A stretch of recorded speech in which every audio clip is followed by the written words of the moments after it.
Mesdames et messieurs, mes chers frères et sœurs, une fois de plus, merci de l'opportunité que vous m'offrez de venir parler dans vos délicates oreilles ou bien de me voir en face de vous à travers cette vidéo pour une fois de plus parler de la lutte contre la pauvreté, c'est-à-dire utiliser les instruments novateurs de l'économie numérique à travers la crypto-monnaie pour qu'ensemble nous puissions voir de quelle manière, sur une base communautaire, unir nos forces, fédérer nos énergies et rassembler nos idées afin de pouvoir apporter une lutte commune contre la pauvreté qui est devenue un fléau dans le monde depuis des siècles, et surtout notre continent africain est le plus affecté.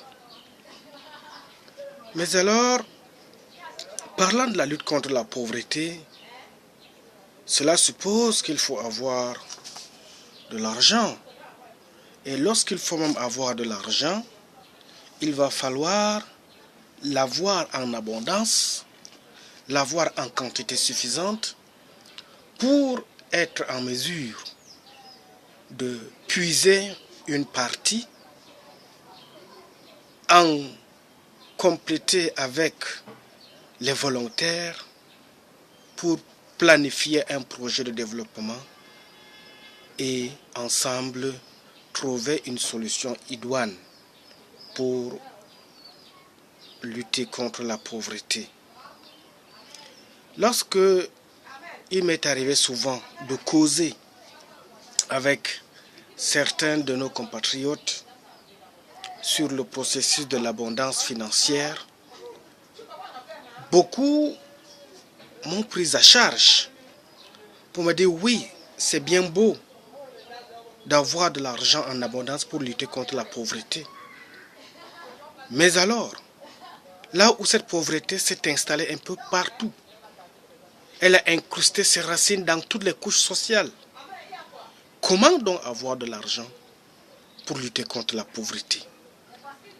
C'est pourquoi je voudrais apporter quelques bribes d'informations sur l'importance de l'argent dans le processus de lutte contre la pauvreté. Parce que quand on parle de posséder de l'argent ou bien avoir de l'argent, il faut comprendre que l'argent existe, mais le point fondamental, le point culminant, le point central de l'argent se trouve autour ou bien derrière une idée. Parce que l'argent est une ressource rare que tout le monde recherche, mais le secret dont le monde ignore, c'est que l'argent ne vient pas seul. Il est attiré par l'environnement que l'on aurait créé. Au lieu de chercher l'argent, poursuivez d'abord une idée. Pourquoi poursuivre une idée? Parce que l'argent poursuit les idées. Une idée est le pouvoir de l'humanité sur l'argent. Quand vous avez une idée, vous attirez de l'argent. Mais cela ne signifie pas que vous allez l'avoir pour toujours. Continuez toujours à améliorer et à améliorer vos idées, car l'argent est attiré par la meilleure idée. C'est pourquoi les gens peuvent croire ou bien d'aucuns pensent que l'argent va et vient. Lorsque l'argent quitte votre poche, il va à quelqu'un d'autre qui a une meilleure idée que la vôtre.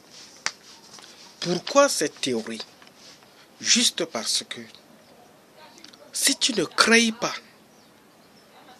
une idée nouvelle, si tu n'ambitionnes pas pour voir grand, si dans ta quête de l'argent, une fois que tu atteins un certain montant, tu te limites là, croyant que le montant que tu as te suffit largement pour survivre, eh bien mon ami, c'est une erreur.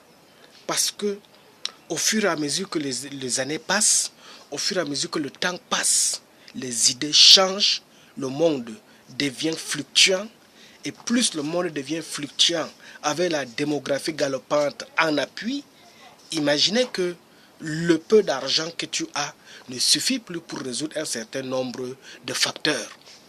C'est pourquoi, si vous voulez avoir de l'argent et réussir dans la vie, soyez un solutionneur de problèmes. Recherchez les problèmes et transformez-les en opportunités.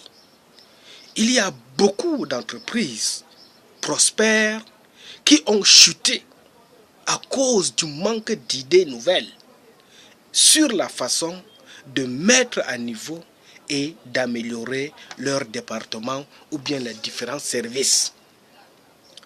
C'est pourquoi vous allez comprendre que chaque personne riche ou bien qui a réussi dans sa vie a commencé avec une idée. Et ces vêtements, par exemple, que nous portons chaque jour, sont une idée créée par quelqu'un. Les chaises sur lesquelles nous nous asseyons sont une idée créée par un groupe de personnes. L'ampoule avec laquelle nous nous éclairons jour et nuit a été une idée d'un industriel. Tout le reste a été une idée. De tout ce que nous voyons sur la terre, il a fallu qu'une personne ou bien un groupe de personnes réfléchissent, mûrissent leurs idées et créent pour inventer ce que nous utilisons aujourd'hui. Il est donc nécessaire de trouver une idée avant l'argent. C'est quand tu as déjà trouvé une idée et que tu développes cette idée pour la mettre dans un circuit matériel. Lorsque l'idée est devenue matérielle, tu serais contraint. D'ailleurs, tu ne serais pas seulement contraint, mais tu seras courtisé ou bien convoité pour vendre le matériel. Donc imagine que l'idée qui était dans ta tête comme un vent, une fois que tu le matérialises, il devient un objet consommable. La chose la plus critique dans la vie pour réussir n'est pas l'argent ou bien l'importance de sa quantité, mais c'est l'idée primaire qui est très importante. Jetez un regard profond sur votre vie et restez fidèle à vous-même. Combien d'idées avez-vous proposées et combien avez-vous approfondi? Ne blâmez pas l'économie, ni quiconque. Blâmez-vous et votre pensée. Vos pensées vous ont fait. Vos pensées ne vous ont pas permis de grandir. Vos pensées ne vous ont pas permis de réfléchir au-delà de vos capacités. Eh bien, ce n'est pas la faute de quelqu'un. La faute revient à vous, qui vous êtes limité à peut-être à une entrave quelconque. Changez donc votre façon de penser et commencez à penser positivement à votre vie et à progresser. Parce que dans le processus de succès, il y a des principes. Ceux que nous voyons autour de nous aujourd'hui, qui semblent avoir réussi, ou bien qui nous paraissent comme des personnes prospères, ont connu, chacun d'une manière ou d'une autre, au moment de la matérialisation de leurs idées, un échec. Mais ils ne se sont pas limités là. Ils ont surpassé leurs échecs, ils ont dépassé les limites de blocage qui s'est présenté à eux et ensemble, ils se sont remis en cause et ont réfléchi en créant d'autres idées pour pouvoir traverser la montagne de difficultés auxquelles ils ont fait face. Et aujourd'hui, ils sont des personnes enviables. Si aujourd'hui, à notre époque actuelle, là où nous sommes entrés dans le 21e siècle,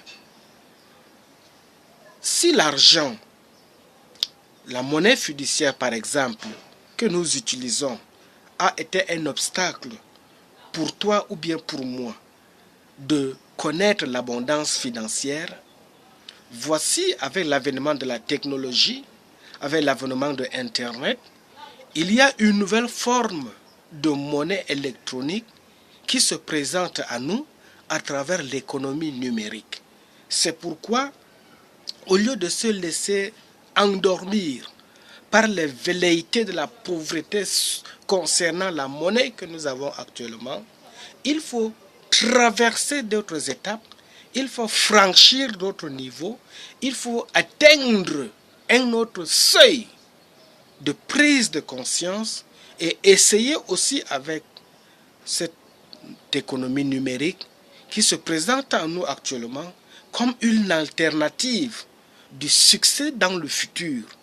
Parce que quoi qu'on le veuille ou pas, tel que le monde est en train d'évoluer, TBC, qui fait partie de l'économie numérique, TBC, qui est un instrument fiable de la crypto-monnaie, sera dans un proche avenir une source d'abondance financière. Et mon frère ou ma sœur, je ne voudrais pas que tu sois en retard lorsque le monde se réveillera pour découvrir l'enjeu réel de la crypto-monnaie, lorsque le monde découvrira qu'il y a une autre façon de se faire de l'argent autour de la crypto-monnaie.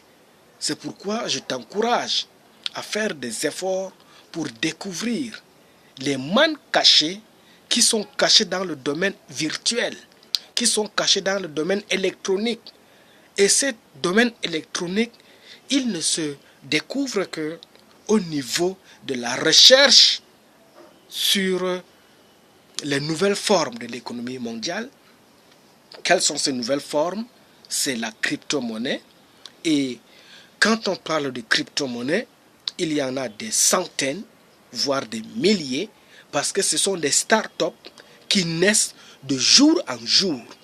Mais pour celle que je connais le mieux, pour l'avoir évaluée avec d'autres crypto-monnaies, c'est de Billion Coin, c'est-à-dire TBC, qui, différente des autres crypto-monnaies, se repose sur la valeur humaine.